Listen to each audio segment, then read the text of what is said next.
രാജ്യ തലസ്ഥാനം നയിക്കാൻ വീണ്ടും വനിതാ മുഖ്യമന്ത്രി രേഖ ഗുപ്ത ദില്ലി മുഖ്യമന്ത്രിയാകും. ദിവസങ്ങൾ നീണ്ട അനിശ്ചിതത്വത്തിനൊടുവിലാണ് പ്രഖ്യാപനം. പർവേശ് വർമ്മ ഉപമുഖ്യമന്ത്രിയാകും. വിജേന്ദ്ര ഗുപ്തയായിരിക്കും സ്പീക്കർ. ഷാലിമാർ ബാഗ് മണ്ഡലത്തിൽ നിന്നുള്ള MLA ആണ് രേഖ ഗുപ്ത. മഹിളാ മോർച്ച ദേശീയ വൈസ് പ്രസിഡന്റ് കൂടിയാണ്. ദില്ലിയിലെ ഓരോ പൗരന്റെയും ക്ഷേമത്തിനായി പ്രവർത്തിക്കുമെന്ന് രേഖ ഗുപ്ത പറഞ്ഞു. സത്യപ്രതിജ്ഞ നാളെ രാംലീല മൈതാനത്ത് നടക്കും. പുതിയ സർക്കാരിന് അരവിന്ദ് കെജ്രിവാളും അതിഷി മർലനെയും ആശംസകളും നേർന്നിട്ടുണ്ട്. നോബൽ മാരിക്കാരൻ ചേരുന്നു കൂടുതൽ വിവരങ്ങളുമായി. Nobel Marikkaran, good evening. Nobel Marikkaran, Parvesh Varma മുഖ്യമന്ത്രിയാകുമെന്നാണ് നമ്മൾ കരുതിയിരുന്നത്.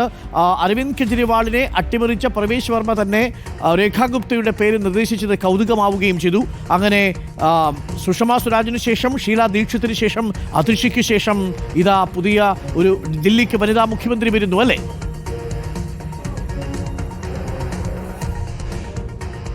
Arun, good evening. ദില്ലിക്ക് നാലാമത്തെ വനിതാ മുഖ്യമന്ത്രി എത്തിയിരിക്കുന്നു. ദില്ലിയിൽ തെരഞ്ഞെടുപ്പ് നടന്ന് ദിവസങ്ങൾ പിന്നിടുമ്പോഴാണ് മുഖ്യമന്ത്രി പ്രഖ്യാപിച്ചത്. ചില അനിശ്ചിതങ്ങൾ ഉണ്ടായിരുന്നു എന്ന തരത്തിലുള്ള ചർച്ചകളൊക്കെ പോയിരുന്നു. എന്താണെങ്കിലും ഇന്നിപ്പോൾ മുഖ്യമന്ത്രി രേഖാ ഗുപ്ത മുഖ്യമന്ത്രിയാകും എന്ന് ഇന്ന് BJPയുടെ ഈ സംസ്ഥാന ആസ്ഥാനത്ത് നടന്ന ചടങ്ങിൽ നേതാക്കൾ പ്രഖ്യാപിച്ചിരിക്കുന്നു. അതിനുശേഷം ഇപ്പോൾ ലഫ്റ്റനന്റ് ഗവർണറെ കാണുന്നതിന് വേണ്ടി രേഖാ ഗുപ്ത അടക്കമുള്ള നേതാക്കൾ അങ്ങോട്ട് പോയിട്ടുണ്ട്. പർവേശ് വർമ്മ ഉപമുഖ്യമന്ത്രിയാകും. അതോടൊപ്പം വിജേന്ദ്ര ഗുപ്ത സ്പീക്കറാകും. പർവേശ് വർമ്മയും വിജേന്ദ്ര ഗുപ്തയും മുഖ്യമന്ത്രി സ്ഥാനത്തേക്ക് ശക്തമായ പേരുകൾ ആയിരുന്നു. ഈ രണ്ട് പേരുമായി ഇന്ന് രവിശങ്കർ പ്രസാദ് ഇവിടെ വെച്ച് ചർച്ചകൾ നടത്തി. അതിനുശേഷം പർവേശ് വർമ്മ തന്നെ രേഖാ ഗുപ്തയുടെ പേര് പറഞ്ഞു എന്നാണ് ഇപ്പോൾ BJP വൃത്തങ്ങൾ വ്യക്തമാക്കിയിരിക്കുന്നത്. രേഖാ ഗുപ്ത ദില്ലിയുടെ മുഖ്യമന്ത്രിയാകുമ്പോൾ രാജ്യ തലസ്ഥാനം ഒരു വനിത ഭരിക്കുന്നു. അത് മാത്രമല്ല BJPയുടെ രാജ്യത്തെ നിലവിലത്തെ ഏക വനിതാ മുഖ്യമന്ത്രി കൂടിയാണ് രേഖാ ഗുപ്ത എന്നതും പ്രത്യേകതയാണ്.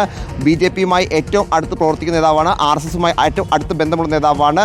ദില്ലി യൂണിവേഴ്സിറ്റിയുടെയാണ് രാഷ്ട്രീയ പ്രവേശനം. ദില്ലി യൂണിവേഴ്സിറ്റി ജനറൽ സെക്രട്ടറിയും പിന്നീട് പ്രസിഡന്റുമായിരുന്നു. അതോടൊപ്പം തന്നെ സൗത്ത് ദില്ലിയുടെ കൗൺസിലർ അടക്കം, ഒപ്പം സൗത്ത് ദില്ലിയുടെ മേയർ പദവിയിലും അവർ ഇരുന്നിട്ടുണ്ട്. BJPയുമായുള്ള ഏറ്റവും അടുത്ത ബന്ധം അടക്കമുള്ള കാര്യങ്ങൾ രേഖാ ഗുപ്തയ്ക്ക് ഏറെ സഹായകരമായി എന്നാണ് പ്രധാനപ്പെട്ട കാര്യം. അതോടൊപ്പം തന്നെ രേഖാ ഗുപ്തയെക്കുറിച്ച് പറയുമ്പോൾ ഇത്തവണ ഷാലിമാർ ബാഗിൽ നിന്നാണ് 29,595 വോട്ടിന് ജയിച്ചത്. ആം ആദ്മി പാർട്ടിയുടെ വന്ദന കുമാരിയാണ് പരാജയപ്പെടുത്തുകയും ചെയ്തത്. ജനങ്ങളുടെ ക്ഷേമത്തിന് വേണ്ടി പ്രവർത്തിക്കും എന്നാണ് രേഖാ ഗുപ്ത ഇപ്പോൾ വ്യക്തമാക്കിയിരിക്കുന്നത്. ദില്ലിയുടെ വികസനം തന്നെയാണ് തൻ്റെ ഏറ്റവും ലക്ഷ്യം എന്നും അവർ വ്യക്തമാക്കുന്നു. അതേസമയം അരവിന്ദ് കെജ്രിവാൾ, അതിഷി അടക്കമുള്ള നേതാക്കൾ ഇന്നിപ്പോൾ രേഖാ ഗുപ്തയെ അഭിനന്ദിച്ചുകൊണ്ടും വികസന പ്രവർത്തനങ്ങൾക്ക് എല്ലാം പിന്തുണ നൽകിക്കൊണ്ടും രംഗത്ത് വരുന്ന കാഴ്ച കൂടി എന്താണെങ്കിലും കണ്ടിരിക്കുന്നു.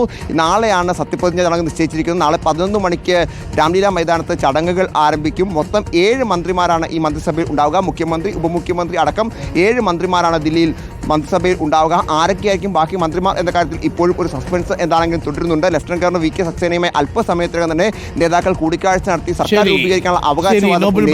എന്താണെങ്കിലും ദില്ലിയെ സംബന്ധിച്ച് അഭിമാനകരമായ നേട്ടമാണ് BJPക്ക്. 4ാം വനിതാ മുഖ്യമന്ത്രി എത്തുന്നു. രേഖാ ഗുപ്തയാണ് നാളെ മുഖ്യമന്ത്രിയായി രാംലീല മൈതാനത്ത് സത്യപ്രതിജ്ഞ ചെയ്ത് അധികാരമേറ്റെടുക്കുക.